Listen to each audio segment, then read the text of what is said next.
Bonsoir et bienvenue sur la mécanique universelle. Alors ce soir, nous sommes toujours le mardi 20 décembre 2022 et je voudrais encore picorer un peu à travers cet ouvrage.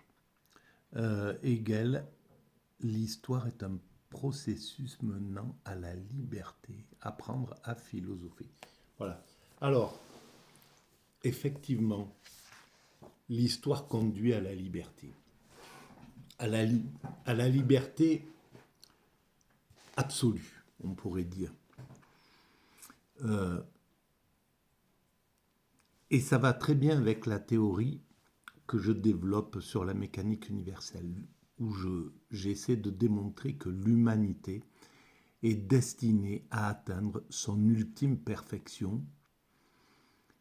Alors il y a dans cette ultime perfection la paix universelle, la fraternité, l'égalité et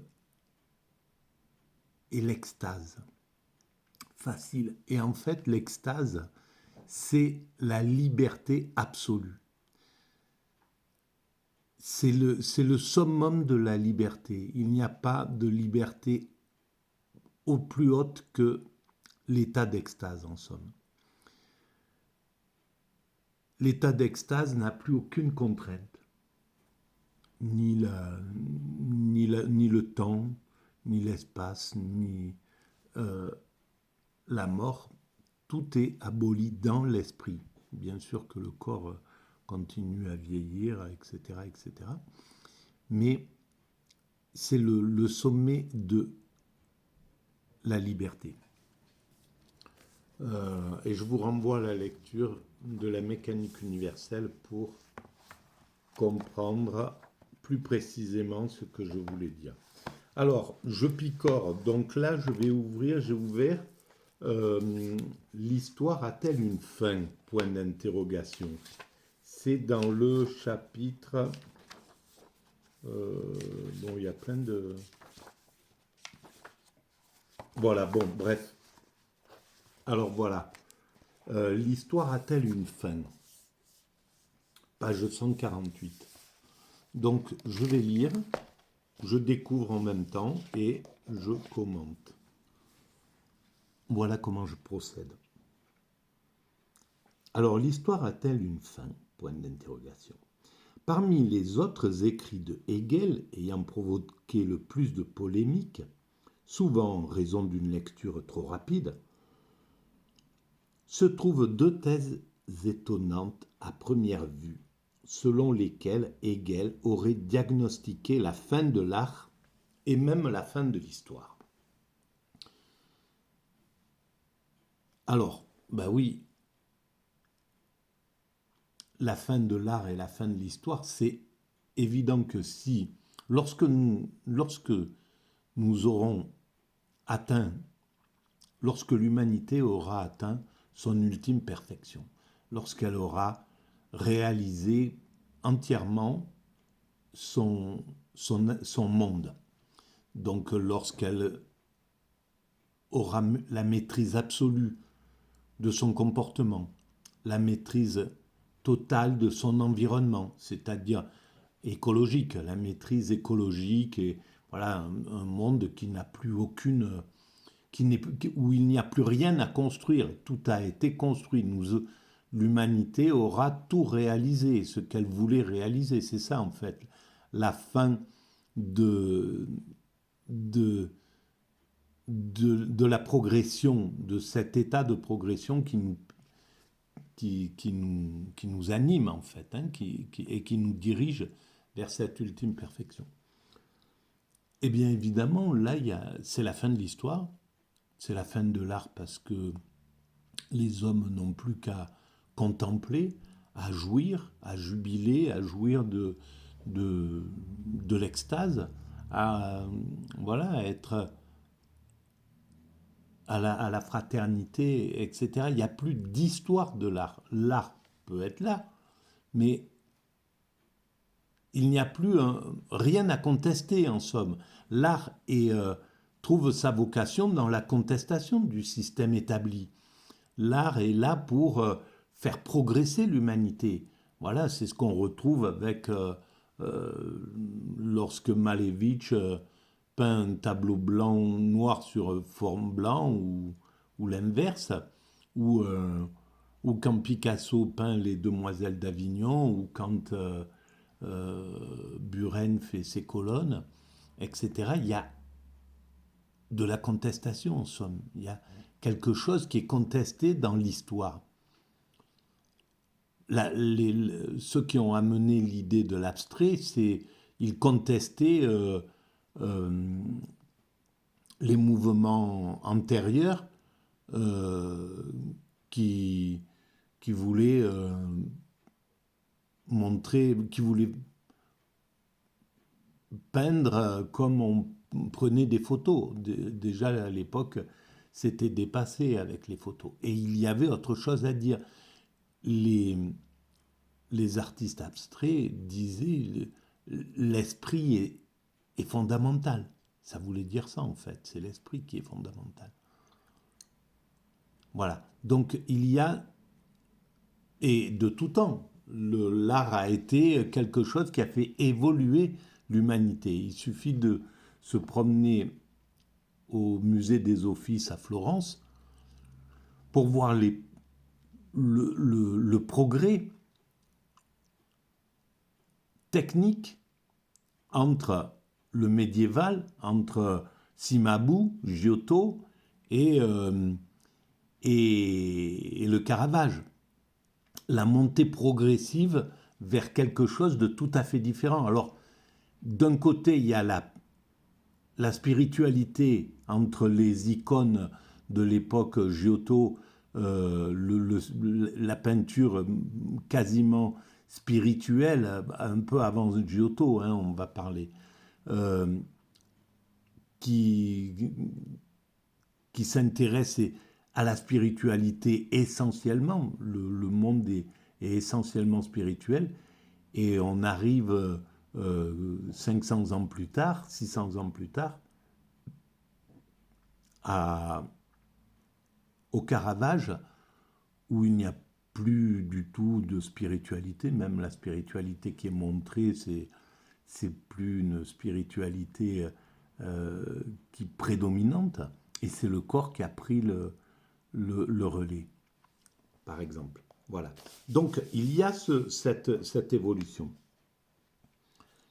Euh, et la fin de l'histoire, eh bien, oui, si on a fini notre évolution, l'histoire n'a plus.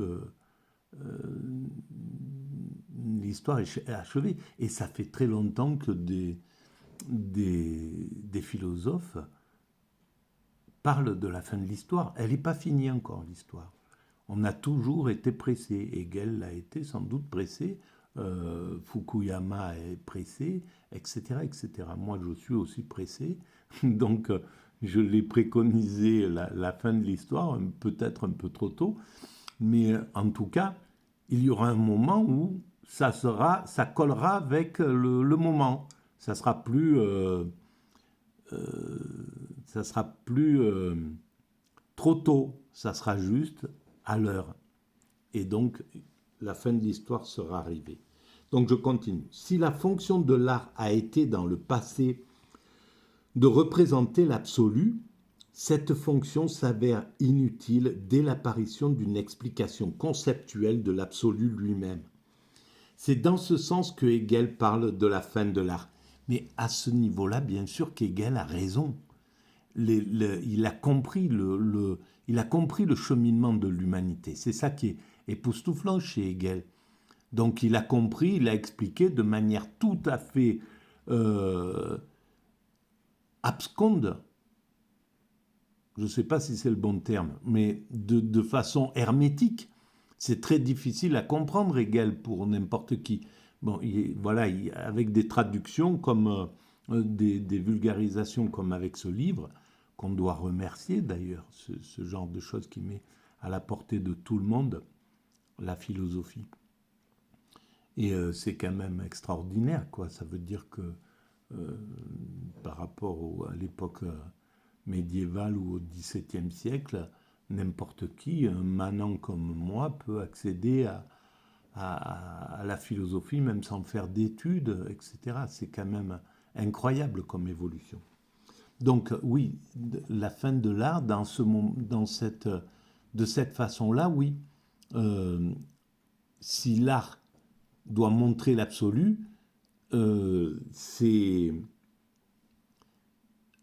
Hegel l'a montré. Bon, après, ça a continué justement, parce que entre la peinture sous Hegel et la peinture contemporaine, justement, il y a là une montée vers l'absolu, une montée vers l'esprit. Il y a une montée vers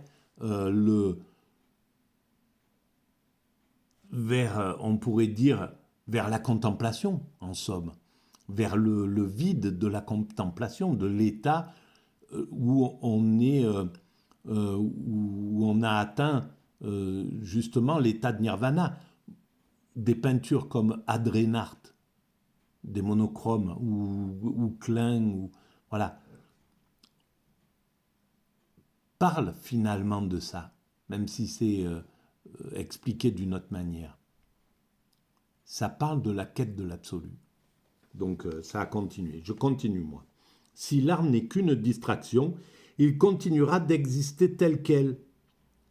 Mais l'art comme expression des désirs d'un peuple perdra sa fonction lorsque la philosophie sera parvenue à sa plénitude et sera en mesure d'articuler conceptuellement ce qui jusqu'alors ne pouvait être évoqué que par le biais des émotions.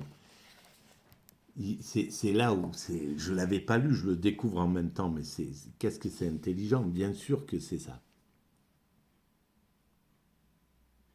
Quand la philosophie a atteint sa plénitude, bon, en même temps, la philosophie, l'art chemine à côté de la philosophie. La religion chemine à côté de la philosophie. L'histoire des idéologies chemine à côté de la philosophie, etc. Donc je continue. C'est dans la même lignée que l'on peut situer sa thèse selon laquelle nous approcherions de la fin de l'histoire. Voilà, il était pressé, mais il avait raison qu'on approche de la fin de l'histoire. La seule chose, c'est que ça fait 200 ans qu'il a dit ça, et il faudra peut-être encore 2, 3, 4, 500 ans, peut-être 1000 ans pour toucher la fin de l'histoire. Mais on n'est pas loin par rapport à l'aventure humaine, les 50 000 ans ou, voilà, de l'évolution, et peut-être les 10, 15 000 ans de civilisation intense. Donc je continue. D'une part, le moteur de l'histoire a été la contradiction entre la substance de l'esprit du monde et les formes que celui-ci prend, qui sont toujours plus adaptées à sa caractéristique essentielle, à savoir qu'il est conscience de la liberté. Conscience de liberté. D'autre part, les sociétés ont évolué jusqu'à trouver cette forme institutionnelle qui permet à chaque citoyen d'être libre en respectant les normes qu'il s'est données à lui-même. Voilà, et en respectant les normes qu'il s'est données et les normes que l'État donne voilà. Et ces normes sont de plus en plus précises, de plus en plus pointues, etc. Justement, des normes qui briment de plus en plus l'aptitude à s'affirmer aux dépens de ses congénères. Si l'on associe ces deux tendances, celle du déroulement de l'histoire vers la découverte de la liberté et celle des individus se dirigeant vers l'assomption d'une norme qu'ils s'imposent librement à eux-mêmes, le cours de l'histoire débouche nécessairement sur la démocratie, régime qui suppose la fin de l'histoire. Alors, pourquoi la démocratie serait la fin de l'histoire ? Évidemment que la démocratie, c'est le plus haut degré des idéologies classiques, on va dire. Et c'est clair que si on arrive à la souveraineté du peuple, l'espèce humaine a fait faire un tour complet à nos origines, d'où nous venons. Nous venons, si on est d'accord avec ce principe, nous étions des primates naturels. On était équivalent, voilà, aux primates, nos cousins, les chimpanzés, les bonobos, les gorilles, bon, bref. On était équivalent à nos cousins. L'organisation sociale de nos cousins, singes, c'est les dominants, un groupe de dominants qui prend le pouvoir, qui a le pouvoir, et qui thésaurise tous les privilèges. Voilà, ils ont en faisant régner l'ordre par l'agressivité, même si c'est plus subtil que ça, mais enfin, globalement, c'est ça. Donc, c'est un groupe de dominants qui thésaurisent les privilèges des dominés. Ils ont les prérogatives, ceux qui tracent la route, qui organisent les choses, etc., qui s'accouplent, et voilà. Dans l'histoire humaine, jusqu'à la découverte de la démocratie, on évoluait, la plupart du temps, sous le même régime, sauf il a été décrit, il a été transformé il a été, on va dire, socialisé ou humanisé par l'humanité, mais sur le même principe, des dominants et des dominés. C'est l'aristocratie, c'est l'autocratie, c'est l'oligarchie, c'est la dictature, c'est l'empire, l'impérialisme, bref, c'est des dominants qui thésaurisent les privilèges. Et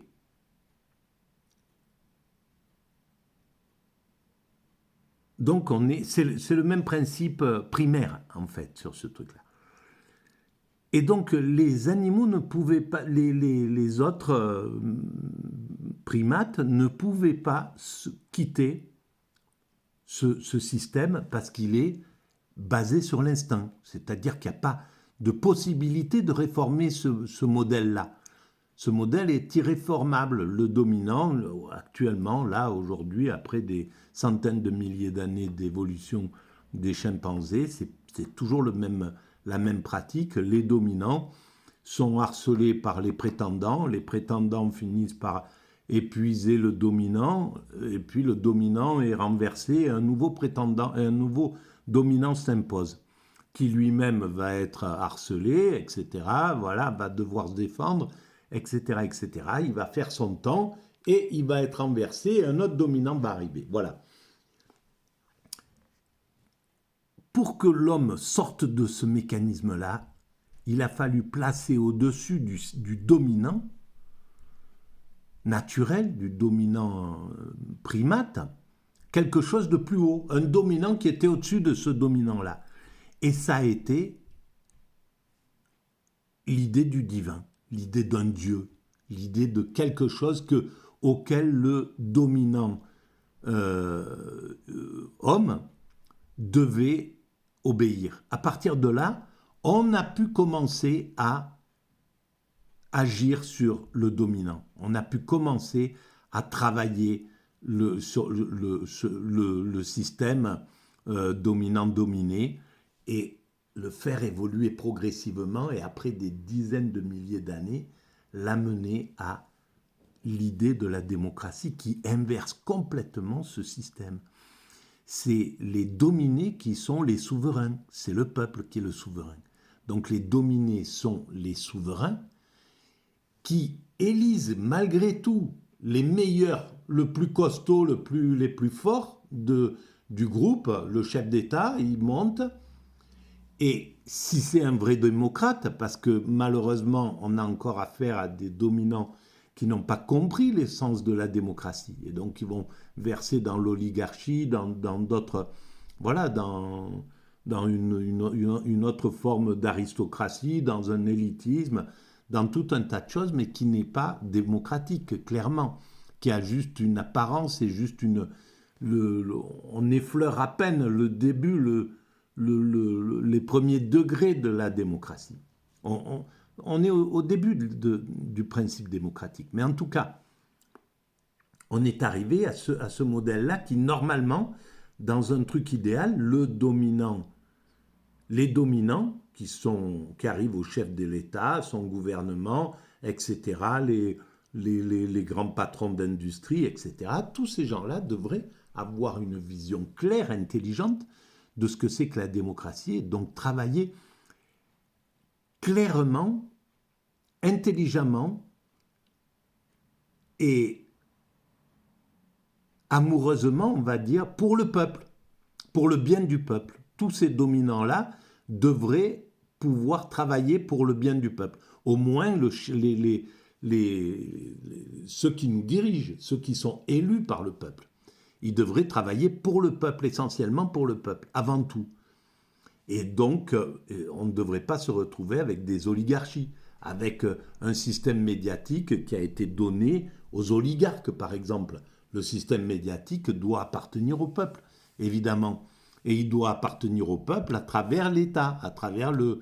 Donc c'était l'idéal quand les médias appartenaient au peuple via la nationalisation, lorsqu'ils étaient nationalisés. La seule chose, c'est qu'il fallait diversifier, il fallait enlever, il fallait faire tomber progressivement le pouvoir du politique sur le média, empêcher, trouver les barrières pour qu'il n'y ait plus d'interpénétration, qu'il n'y ait plus de censure, etc. Mais il n'y avait pas de... Voilà, à partir du moment où on donne ce système-là au système marchand, en somme, déjà il est obligé d'en faire une vitrine pour vendre ses produits. Donc c'est ce que sont devenus les médias privatisés. C'est globalement une vitrine du marché, hein, tout simplement. Et puis l'impact des oligarques se fait sentir, même si ce n'est pas directement, ils sont trop malins pour censurer, ils ne censurent pas, mais ils censurent en surpayant les têtes d'affiche, ceux qui sont en haut de la pyramide, pour qu'ils gèrent l'ensemble de toute la pyramide. Donc en les surpayant, ils ont bloqué le système, évidemment. Parce que comment... Et d'ailleurs, la dernière phrase qui caractérise tout à fait ce modèle-là, et la société n'a même pas pris vraiment conscience de ça. Personne s'est révolté sur cette phrase-là, qui dit que un